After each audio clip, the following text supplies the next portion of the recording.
기도하고 말씀 보겠습니다. 하나님 감사합니다. 오늘 아침에도 화창한 귀한 날 주시고 말씀 앞에 저희를 불러 모아 주신 것을 감사합니다. 하나님의 믿음의 공동체로 저희를 묶어 주셨사오니 한 마음으로 한 방향을 바라보며 말씀을 듣고 함께 기뻐하고 함께 감사하는 시간 될 수 있도록 인도하여 주시옵소서.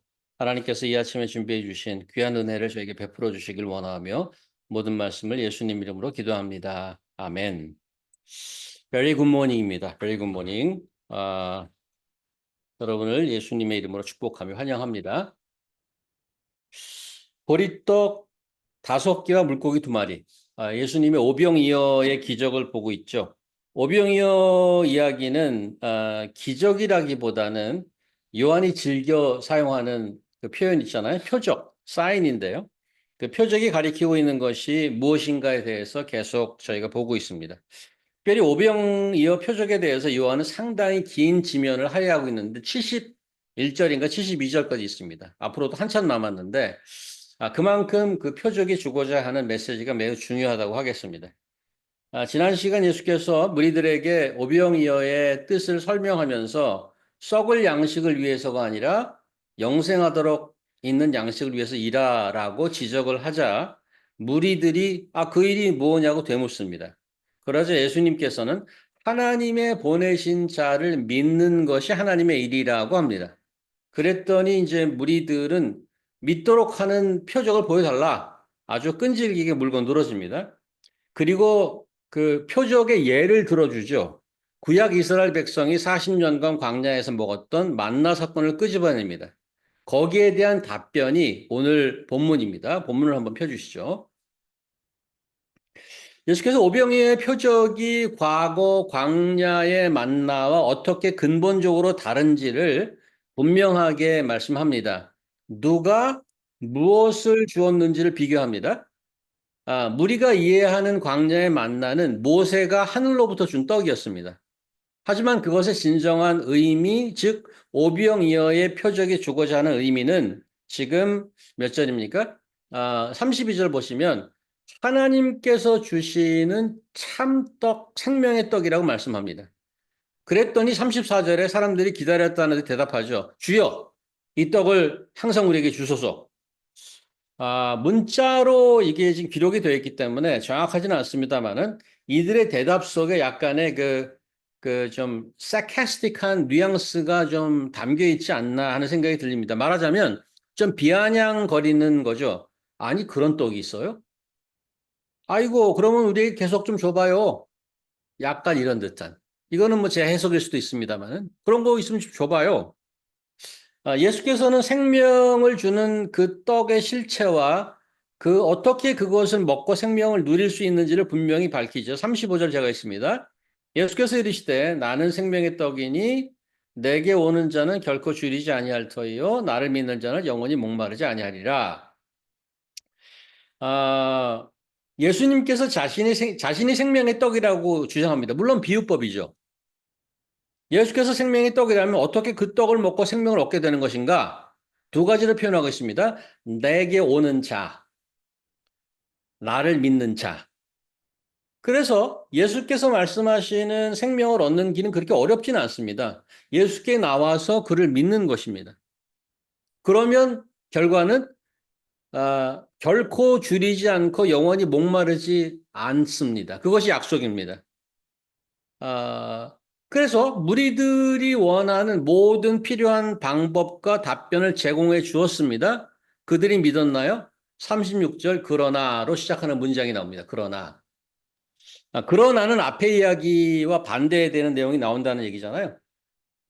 뭐라고 되어 있어요? 그러나 내가 너에게 이르기 너희는 나를 보고도 믿지 아니하는도다 하였느니라. 아, 이 얘기는 사실은 너희는 나를 보고도 믿지 않는구나라고 얘기하지 않고 내가 너희에게 이르기를 과거에 이렇게 얘기했단 얘기예요. 너희는 나를 보고도 믿지 아니하는도다. 그렇게 내가 얘기했잖아. 근데 지금도 마찬가지야 이런 뜻입니다. 이런 얘기를 많이 했다는 거예요. 예수님이 예수님이 눈앞에 있는데 보고도 그에게 나오지 않는 것입니다. 보고도 믿지 않습니다. 그러니까 눈앞에서 보고도 믿지 않을 수 있다는 거예요. 눈앞에 보고 있는데도. 엄청난 기적을 바로 몇 시간 전에 했잖아요. 그런데도 나오지 않고 믿지도 않습니다. 왜 그럴까요? 왜? 자기 눈으로 봤잖아요. 그런데도 그 앞으로 나오지 않고 그 예수님 믿지 않는다고 얘기해요. 아, 이들은 다른 것을 믿고 있다고 밖에 설명이 되지 않습니다. 그들이 굳게 믿고 섬긴다는 하나님도 사실 믿지도 않는 것입니다. 다음 페이지 보여주시겠어요? 제가 여러분 이해를 돕기 위해서 밑줄도 긋고 색깔도 입혔는데 반복되는 말이 있죠. 밑에 언더라인이 되어 있는 어, 하나님의 뜻입니다. 그런데 그 하나님은 어떤 하나님인가 하면 나를 보내신 즉 예수를 세상에 보내신 하나님입니다. 어, 그 하나님께서 분명한 뜻이 있는데 그게 뭔가 하면 아들을 보고 믿는 자마다 영생을 얻게 하는 것이 그 하나님의 뜻입니다. 그런데 36절 무리들은 그 하나님이 보내주신 예수를 눈앞에 보고도 믿지 않습니다. 그 얘기는 하나님이 보내신 그를 보내신 하나님을 믿지 않는 거죠. 생명을 주는 떡이 무엇인지, 바로 그것이 하나님의 뜻인지 지금 분명히 설명해 줘서 들었지만 믿지 않습니다. 왜냐하면, 아, 다른 것을 믿고 있기 때문입니다. 뭘 다른 걸 믿고 있죠? 자기가 믿고 있는 것이 하나님의 뜻하는 것보다 더 좋고 더 괜찮은 가치 판단을 하고 있는 건데, 그거를 믿고 있는 거죠. 지금 하나님이 보내신 자이신 예수님의 말을 믿지 않습니다. 근데 어떤 것이 맞을까요? 자기 판단 맞을까요? 아니면 성경이 말하는 하나님의 뜻이 맞는 걸까요? 여기서 이제 한 가지 짚고 넘어갈 것이 있는데 37절 제가 읽으면 아버지께서 내게 주시는 자는 다 내게로 올 것이요 내게 오는 자는 내가 결코 내쫓지 아니하리라. 이 한 문장에 아, 하나님께서 주어가 되는 게 있고 인간이 주어가 되는 게 있어요. 하나님이 주어가 되는 건 뭔가 하면 하나님이 주어가 되는 건 뭔가 하면 어, 보내주는 거예요. 아버지께서 보내주잖아요. 근데 나오는 건 누가 나와? 내가 나오는 거예요. 하나님께 푸시하는 게 아니고 내가 나오는 거예요. 이렇게 두 가지가 동시에 벌어져요. 하나님께서 주는 건 하나님께 주는데 나가는 건 내가 나가는 거예요. 어, 우리가 여기까지 온 것도 사실은 내 선택은 아닙니다. 특별히 예수께 나오는 것은 내 마음대로 선택하지 못합니다. 내 마음대로 안 되는 것입니다. 하나님께서 보내주셔야 가능하다가 성경은 말씀하는데 36절 그러면 이런 반문이 나오죠. 우리가 예수님을 믿지 못하는 것은 하나님께서 보내주지 않아서 그런 것인가? 그런 거 아닌가? 그런데 또 다른 면은 35절에 보면 내게 오는 나는 생명의 떡이네 내게 오는 자는 이라고 얘기합니다. 그다음에 40절에 내 아버지 뜻은 아들을 보고 믿는 자마다 하나님께서 보내주지 않으면 아무도 예수께 나올 수 없지만 예수를 보고 그에게 나와서 그를 믿는 자를 결코 쫓아내지 않을 것입니다. 성경은 하나님의 전적인 주권을 말하지만 동시에 예수께 나와서 그를 믿으라고 우리에게 간절히 설득하고 권합니다. 모든 인간은 자유의지를 받았습니다. 누가 날 때려서 너 예수 안 믿으면 죽여. 지난번 워싱턴에 제가 갔는데 여기 뭐죠? 원주민들 박물관이 있더라고 워싱턴에. 근데 거기에 원주민들 박물관을 전도했던 역사가 쭉 나와 있는데 권총을 들이대고 너 믿어 안 믿어 이렇게 돼 있는 그 사진이 있어요. 그러면 누가 그래? 나 믿어요 그러지. 믿어요. 믿는다고 그러고 그것도 믿고 또 자기네들 뭐 제사하고 이런 것도 하고. 근데 성경은 그렇게 얘기하지 않아요. 믿으라고 권고하고 나가는 건 내가 나가는 거예요. 우리는 자유의지를 받았고 자유를 제대로 사용해야 될 책임이 우리에게 있는 것입니다. 자유의지를 받았기 때문에 우리의 선택과 책임이 분명히 있습니다. 동시에 하나님의 주권이 있기 때문에 하나님의 주권이 분명히 있다고 얘기하기 때문에 두려움과 겸손함을 가져야 된다는 것을 동시에 기억해야 됩니다. 그래서 성경이 약간이 아니죠. 많은 신학자들이 하나님의 주권과 sovereignty of God와 인간의 자유의지에서 어떻게 좀 하모나이즈 해보려고 많이 애를 써요. 그런 논문도 많이 나고 그런데 성경 자체에 그것을 동시에 다루는 말씀은 없어요. 따로따로 나와요. 따로따로 나와. 분명히 있어요. 하나님께서 보내줘야지 나온다는 말이 있는데, 그리고 우리는 나가야 돼. 믿으라고 또 그러기도 하고. 그게 동시에 있어요. 약간 미스테리이긴 하지만, 아, 한쪽을 강조하는 캠프가 분명히 있어요. 그래서 그게 이제, 하이퍼 캘비니스트라고 그러죠. 야, 다 하나님이 다 하시는 거야. 뭐. 그래서 나는 가만히 있으면 되는 쪽으로 가는 게 있어. 다 하나님이 하실 거니까. 그렇게 하는 거 있고, 아니야. 믿어야 돼. 지금 당장 믿을 사람, 미국에서 그 이벤젤리스트죠. 당장 나오세요. 예수를 믿어야 지금 천국 갑니다. 믿으셔야 됩니다. 그래서 그 인간의 책임을 강조하는 게 있어요. 둘 다 틀리지 않지만 한쪽을 희생하면 안 되는 거예요. 동시에 있어요. 저는 그걸 왜 이렇게 깔끔하게 설명을 안 해주나, 이렇게 불만도 좀 있긴 한데, 저는 제가 이제 개인적으로 생각을 하기에는 그 두 가지가 팽팽하게 긴장으로 같이 가는 게 하나님 보시기에 최선이라고 보시는 것 같아요. 한쪽으로 처지지 않고. 한쪽으로 처지면 꼭 이단이 돼요. 이단이 돼. 하나님도 알아서 하시는데, 그리고 뒷짐 지고 있는 거예요. 아무것도 안 해요. 다 하나님 하시는 건데, 뭐, 이런 게 있고, 야, 네가 믿어야 돼. 너 언제 믿었어? 구원파들이 그죠? 너 믿는 거 언제 믿었어? 생각나? 나 안 믿으면 오늘 지옥 가. 이렇게 인간의 그걸 강조하는 그룹이 있으면 이 하나님의 뜻은 무시해요. 그래서 이 두 가지가 동시에 간다는 것을 우리 기억하셔야 되는데 이 두 가지가 저는 그걸 어떻게 보냐면 healthy tension이라고 봐요. 그렇게 약간 컨트라딕토리 하면서도 동시에 가는 그런 것들이 성경에 있는데 그것이 이제 사람이 예수를 믿는 그런 부분이 오늘 여기 나오잖아요. 그런 부분이 딱 그런 거예요. 우리는 나가야 되는 거예요. 나가서 예수를 선택하고 믿어야 되는데 근데 하나님이 보내주지 않으면 나갈 수 없다고 그래요. 또. 그게 동시에 있어요.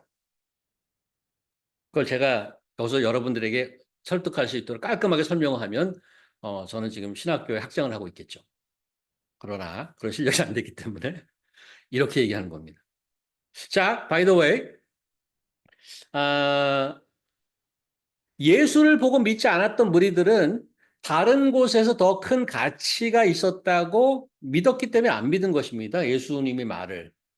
성경의 그 죄의 본질이 무슨 때리고 거짓말하고 이런 게 있는데 선악과 사건을 보면 그 선악과를 따먹지 말라고 그랬어요. 하나님께서. 근데 보암직도 하고 먹음직도 해서 따먹었어요. 그래서 죄의 본질 중에 하나는 뭔가 하면 가치 판단의 최종 결정자가 나예요. 나. 내가 무엇이 좋고 나쁘다를 내가 결정하는 거예요. 내가. 그러니까 요즘에는 그래서 옳고 그름을 얘기 안 하잖아요. 왜? 옳고 메타 나레이티브라고 그러죠. 야, 이게 옳은 거야 하면은 난 싫어해. 야, 누가 그래? 나는 싫은데. 내가 최종 결정자. 그래서 내가 이렇게 남자인데도 내가 뭐 20대 여자야. 내가 그러면 그래? 인터레스팅. 그러고 그러면 그렇게 살아. 이렇게 얘기한다고요. 실제로 스탠포드인가 어디서 인터뷰한 그 유튜브 지금 찾아보면 나와요. 동양 여자인데 보고 인터뷰에서 너는 누구라고 생각하느냐 그랬더니 나는 20대 서양 남자 화이트 메일이라고 스스로 그래요. 자기가 그렇대. 나는 그런 사람이라고. 그냥 보기에는 동양 여자예요. 그래? 그래? 그러면은 아이덴티티를 내가 정한다는 거예요. 내가. 지금 문화가 그렇다니까요. 최종 결정을 내가 하는 거야, 내가. 그래서 옳고 그름은 없어. 다 렐러티브예요. 여러분 조금 더 깊이 들어가고 이제 뉴욕 시리 맨하탄으로 나오시는데 이제 주변에 동료들과 얘기할 기회가 있을지 모르겠어요. 우리 송이 자매님. 지금 온라인으로 하시다가 이제 실제로 인퍼슨으로 사람들 대하게 되는데 뭐 종교랑 정치 얘기는 하지 말라고 소리긴 하는데 그런 얘기 혹시 있으면 이제 봐요. 저는 뭐 갈라 우리 애들 음악을 하기 때문에 갈라에 갔다가 뭐 그런 거 실제로 겪은 적도 있어요. 동양 남자가 오더니 let me introduce my husband 그러더라고요. 동양 남자가 그러더니 서양 남자를 딱 데려오더라고요. my husband. 그래서 그때 제가 표정 관리하느라고 혼났어요. 그래서 그래서 내가 표정 관리하느라고 that happens now here in this New York City.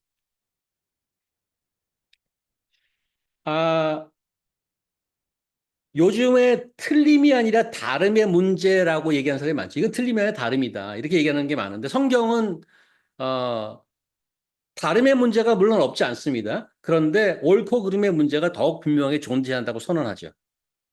선택의 결과는 영향력이 짧지 않습니다. 40절 보면은 마지막 날에 내가 이를 다시 살리리라 이렇게 얘기합니다. 영원한 생명, 영생을 얻는 겁니다. 아들을 보고 믿는 자마다 영생을 얻는 것이니 한 번의 선택이 영원한 생명을 얻는 걸로 가요. 그러니까 이 결정이 짧지 않죠. 굉장히 huge decision. 그리고 이게 시간적으로 마지막 날까지 가요. 살려서 영원까지 또 살아요. 엄청난 겁니다. 그것이 우리를 지신 하나님의 뜻이라고 성경은 말씀합니다. 혹시 이런 소설 들어보셨어요? 한국이 싫어서. 그래서 제목이 아주 강렬하죠. 한국이 싫어서. 이 제목이 이게요. 2015년 헬조선이 한참 유행할 때 2010년도에 2015년에 나온 책인데 20대 후반의 직장 여성이 회사를 그만두고 호주로 떠나는 얘기를 1인칭 시점으로 들려주는 소설이에요. 보여주시겠어요? 영화로도 제작이 됐어요. 고화성이 이제 주인공인데 고화성의 이름이 주계나예요. 주계나. 그 동생이 주미나. 근데 소설에는 이제 세 자녀가 셋인데 영화엔 둘로 나와요.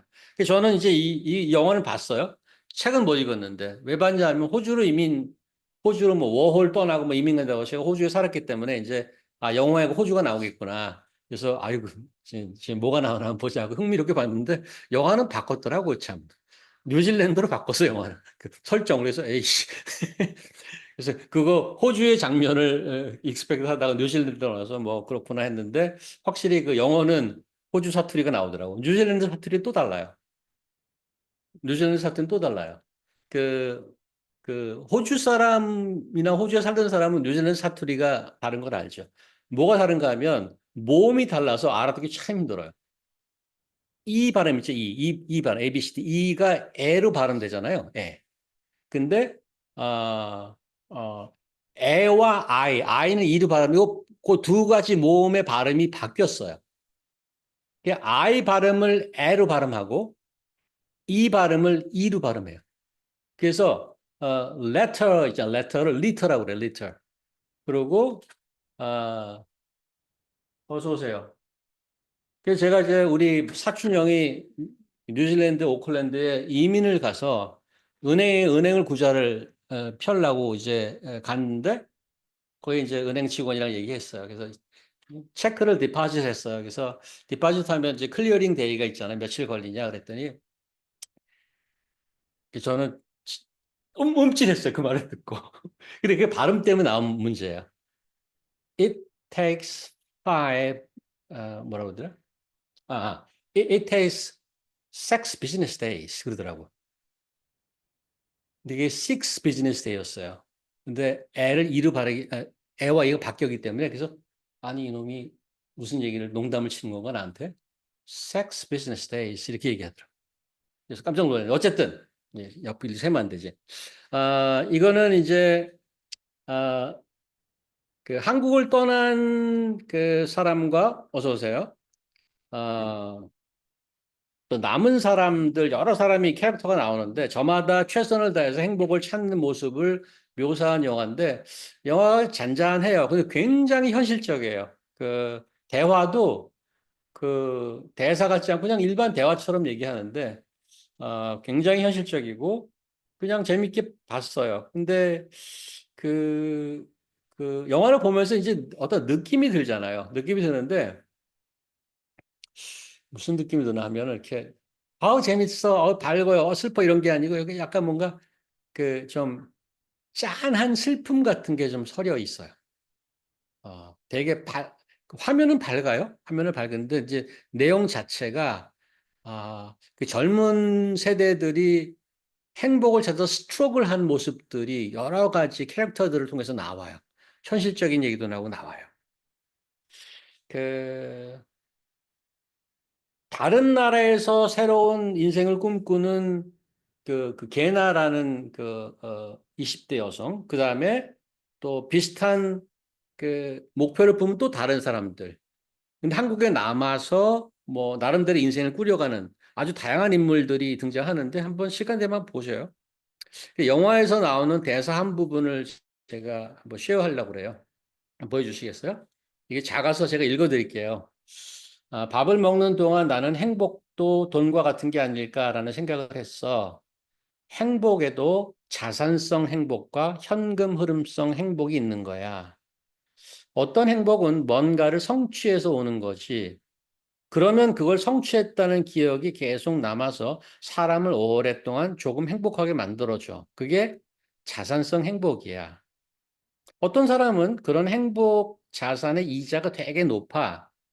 지명이가 그런 애야. 지명이가 이 걔나의 남자친구입니다. 아주 오랫동안 힘들게 해서 기자가 돼요. 시험 보고. 중간 이거 내가 난관을 뚫고 기자가 되었다는 기억에서 매일 행복감이 조금씩 흘러나와. 그래서 늦게까지 일하고 몸이 녹초가 되어도 남들보다 잘 버틸 수 있는 거야. 어떤 사람은 정반대지. 이런 사람은 행복의 금리가 낮아서 행복 자산에서 이자가 거의 발생하지 않아. 이런 사람은 현금 흐름성 행복을 많이 창출해야 돼. 그게 엘리야. 엘리는 이제 뉴질랜드 가서 만난 그 여행가예요. 이는 자기가 하고 싶은 거 막 해. 하고 싶은 거 막 해. 옷을 파는 매장에서 만난 그 친구인데, 걔는 정말 순간순간을 살았지. 여기까지 생각하니까 갑자기 많은 수수께끼가 풀리는 듯 하더라고. 내가 왜 지명이나 엘리처럼 살 수 없었는지. 그러니까 걔나는 지금 여기 얘기하는 그 자산성 행복이나 현금 흐름성 행복 두 가지 다 안 맞는 거예요. 내가 왜 한국에서 살면 행복해지기 어렵다고 생각했는지. 아, 지금 행복을 두 가지 얘기해요. 자산성 행복과 현금 흐름성 행복.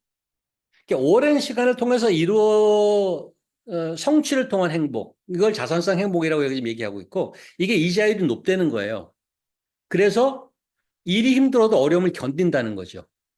거기서부터 내가 성취했기 때문에 그걸로 견뎌나간다는 거예요. 근데 이자율이 아주 낮아서 그때그때 행복을 찾아야 되는 그 사람들이 있어요. 그래서 순간순간의 쾌락을 위해서 그냥 살아요. 재밌는 거 찾아다니고, 맛있는 집 찾아가고, 이런 거죠. 그 요즘에 소확행이라는 말도 있잖아요. 성취도, 근데 이 개나에게는 그런 오랜 시간을 걸려서 성취하는 것도 어렵다고 생각하는 거예요. 이 집이 이제 연립주택에 사는데, 15평짜리 연립주택에 사는데, 하여튼, 겨울에는 보일러가 안 돼갖고, 저 보일러 좀 고치라고 그래요. 근데 그 파카를 입고 자야 돼, 추워서. 그런 게 그 장면이 나오는데, 자기가 아무리 오랜 시간을 견뎌도 성취할 만한 게 없어요. 그래서 자기가 저금을 해갖고 뭘 하려고 저금을 해놨는데 이제 거기가 재개발이 돼서 엄마 아빠가 슬쩍 물어보는 거야. 너 예금 얼마 있냐? 그랬더니 왜 그렇잖아. 18평이 아니고 25평인가에 갈 수 있대. 돈을 좀 더 내면. 거기서 싸움을 하죠. 나는 엄마한테 그거 주고 싶지 않아. 나 내 행복을 찾고 싶어. 어, 그, 그래서 이제 순간의 쾌락을 찾아다니는데 그런 사람이 많은데 이제 그 성취를 못하는 사람들은 그래, 그것도 만만치 않았고 피곤한 거예요. 언제까지 그렇게 살 거야? 근데 지명이라는 친구가 거기는 잘 살아요. 잘 살고 나름대로 괜찮은 친구인데 집이 잘 사니까 이제 상견례를 해갖고 상견례를 하지 상견례가 아니고 자기 여자친구를 부모님한테 소개해요. 거기서 이제 결국에 끝나고 싸움을 하죠. 엄마가 너를 그냥 위해서 좀 줬어. 봉투를 하나 내요. 돈 아니야. 그런데 상품권을 주는 거야. 근데 거기서 붙어버리죠. 발기발기 찍고 번지고 나와버리는데 그 엄마랑도 싸우죠. 내가 그 집을 팔려가면 좋겠어? 이러면서 싸우죠. 아주 되게 현실적이에요. 대사도 현실적이고. 어, 그래서 이제 한국에서 살면 행복해지기가 어려워 이런 얘기는 뭔가 난 둘 다 힘들어 그런 거예요. 그 재미를 쫓아서 가기도 힘들고 어떤 걸 성취해서 행복을 갖기도 힘들다는 거예요. 그 주인공 개나 뿐만 아니라 소설에 등장하는 여러 인물들이 행복을 찾아서 애쓰는 모습. 뭐 뉴질랜드 이민 간 사람들, 거기 유학생들, 워홀로 온 친구들, 한국에 남아 있는 친구들. 근데 왜 제가 이제 그 호주의 그 생활을 그 거쳤기 때문에 조금 더 아이덴티파이가 되는지도 모르겠어. 야, 나도 저거 한 건데. 뭐 접시 닦고 뭐 알바하고 그런 게 다 나와요, 거기. 근데 그래서 가슴이 그냥 좀 짠해요. 그냥 불쌍한 생각이 그냥 들어요. 작가가 75년생인데 그 기자 출신이에요. 동아일보 기자 한 11년쯤 했대요. 그래서 실제 인물들을 다 취재한 거예요. 실제로 그 한 사람 다 취재하고 썼습니다. 그게 소설이라기보다 현실이죠, 현실. 다큐멘터리라고 볼 수 있어요, 어떤 면에서는. 그래서 큰 질문이 있어요. 행복은 어디 있는 것일까? That is a big question. 아, 우리도 행복을 찾잖아요. 큰 결정을 해서 미국까지 왔죠. 행복은 어디 있을까? 젊은 시절 방탕하게 막 살다가 그 완전히 삶이 변한 사람이 있죠. 그 어거스틴이라는 사람인데 성 어거스틴이 막 동고도 하고 막 살았어요. 어머니가 30년인가 40년 기도해서 회심을 하고 성 어거스틴이 됐는데 그분이 한 얘기를 한번 볼까요? 이런 자기 고백이라는 책에서 이런 얘기를 했습니다. 이제 고어로 돼 있는데 Thou hast made us for thyself and our hearts are restless till they rest in thee. 그 내가 조금 의역을 하면 하나님께서는 우리를 주님 자신을 위해 창조하셨습니다. 창조주 안에서 안식할 때까지 인간의 마음에 진정한 쉼이란 없습니다. 인간의 근본적인 실존에 대한 깊은 통찰을 보여주는 말이라고 생각이 됩니다. 창조주의 존재와 피조물로서의 인간, 그리고 그 둘 사이의 관계에 대해서 말합니다. 집떠남의 고생이라는 말이 있죠. 인간의 본래 고향이 하나님이라는 것을 어거스틴이 깨달은 것입니다. 자기 다 해보니까 결국은 허탈한 거예요. 집으로 돌아오기 전까지 쉼이나 행복이 없다는 것을 배우게 된 거죠. 하나님은 은혜를 베풀어서 어거스틴 회심하고 자기 과거의 삶을 돌아보면서 삶에 대한 진리를 깨닫게 한 거죠. 다시 오늘 본문으로 한번 보시면 예수께서 우리에게 오늘 말씀하십니다.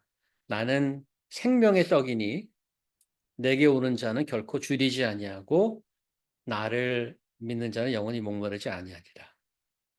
죽게 나오는 자마다 예수께서는 다시 살리실 겁니다. 왜냐하면 우리에게 생명을 갖고 왜 생명을 주셨기 때문에 생명을 누리게 하는 것이 하나님의 깊은 뜻이란 말이에요. 저렇게 사는 게 아닌데 라고 안타까워하신단 말이죠. 그래서 다시 살리리라는 말이 다시 많이 나와요. 39절 두 번째 줄에 마지막 날에 다시 살리는 이것이라. 다시 살리리라. 그러니까 우리는 다시 살려야 되는 존재란 말이에요. 하나님은 그렇게 보시는 거예요. 그래. 야, 그렇게 사는 게 아닌데. 그렇게 사는 게 아닌데. 내게로 와라. 그렇게 사는 게 아니야. 그것이 하나님의 뜻이고 예수님의 약속입니다. 사람들은 모두 행복의 모직을 찾습니다. 대부분은 돈이 그걸 해결해 준다고 믿죠. 그래서 그 영화에서처럼 자산성 행복, 현금 흐름성 행복을 찾습니다. 그것이 안 되면 소확행이라도 찾아야 되는 거죠. 하지만 우리에게 진정한 행복, 영원한 생명을 누리는 길은 한 가지. 예수께 나와서 그를 믿는 겁니다.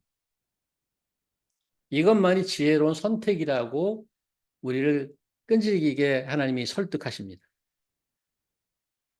저는 여러분과 제가 그것을 발견해가는, 빨리 발견할수록 좋죠. 그래야지 빨리 누릴 거 아니에요. 빨리 발견할수록. 예수 안에서 여러분과 제가 예수와 함께 영원한 생명을 누리시는 여러분과 제가 되기를 간절히 바랍니다. 기도하겠습니다. 하나님, 내 인간 역사를 보면 정말 먼지와 거도 같은 한 돛보다도 보이지도 않는 그런 짧은 인생을 거쳐가는 존재입니다. 어찌 보면 그리 대단하지도 않은데 하나님께서는 저희를 한 사람 한 사람 기억해 주시고 하나님께서는 아들을 보내셔서 저 십자가에 죽기까지 저희를 살려내시기를 원하십니다. 다시 살려내시기를 원하십니다. 그 하나님의 뜻 앞에 하나님을 경배하며 하나님을 찬양합니다. 내 마음대로 살지 않게 하시고 저희를 만들어 주신 하나님의 뜻, 그 뜻을